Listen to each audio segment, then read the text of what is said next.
Ito ang subdivision na ideal para sa akin. Yung maliit lang na subdivision pero kaya naman nila makipagsabayan sa malalaki dahil kumpleto din ang amenities nila. Swimming pool, clubhouse, basketball court, children's playground. Kaya feel na feel mo din dito yung sense of exclusivity. Dahil maliit lang na community, panigurado, hindi ito crowded. Kung yung ibang subdivision ay puro bahay lang ang makikita mo, dito ay hindi dahil bawat block ay meron silang planting strip sa gitna mismo na kalsada na tinataniman pa ng mga puno. Kaya mas maliwalas dito kaysa sa ibang subdivision. Promise, sa dinami-dami nating nakitang subdivision, sila lang ang meron nito. Sino ba naman ang ayaw ng may natural shade sa harap mismo ng bahay na libre pa? Oh, di ba? Tsaka very accessible dahil one ride lang going to SM Fairview via jeep na dumadaan mismo sa harap ng subdivision. At wala pang isang oras galing Fairview ay andito ka na. Syempre, hindi binabaha at malayo sa fault line. Ito yung mga gusto kong subdivision. Kaya kung naghahanap ka ng lote para sa future home mo o naghahanap ka ng lot investment, dito ka na sa Barangay Minuyan, Norzagaray, Bulacan. Himik,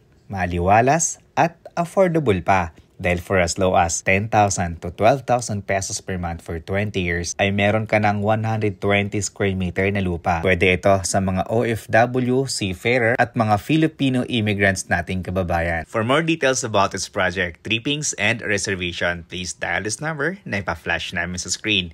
This is Rog Camacho, your licensed real estate broker. Thank you so much for watching and God bless.